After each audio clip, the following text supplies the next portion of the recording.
नमस्कार, मी प्रबोधिनी गायकवाड. आपण बघत आहात लोकवाहिनी मीडिया महाराष्ट्र टॉप 10 बुलेटिन. तर जाणून घेऊया महाराष्ट्राच्या काही महत्त्वाच्या घडामोडी.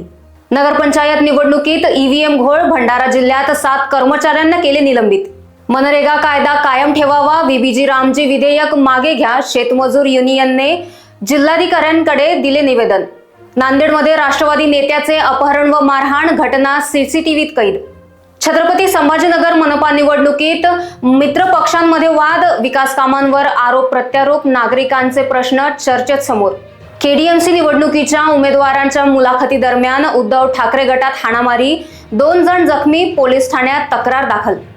भारतीय रेल्वेत लांब पल्ल्याच्या प्रवासी तिकीट दरात वाढ. मुंबई उपनगरीय तिकीट दर तसेच मासिक पास स्थिर. भिवंडी गुलजारनगरमध्ये टॉरेंट पॉवर ट्रान्सफॉर्मरला आग. परिसरात धावपळ. विद्युत पुरवठा तात्पुरता थांबला. सांगलीत दारू वादातून तरुणाची हत्या. 2 आरोपीस पोलिसांनी केली अटक. अहिल्यानगर SBI मुख्य शाखेत 3,77 लाखांचा चोरीचा प्रकार. बँक अधिकारी आणि नातेवाईकांविरुद्ध गुन्हा. नवी मुंबई सीवूड्समध्ये भर दिवसा ज्वेलरी दुकानावर दरोडा. सोन्याच्या दागिन्यांची लूट. महाराष्ट्र टॉप 10 बुलेटिन मध्ये इथेच थांबूया. बघत राहा लोकवाहिनी मीडिया. नमस्कार.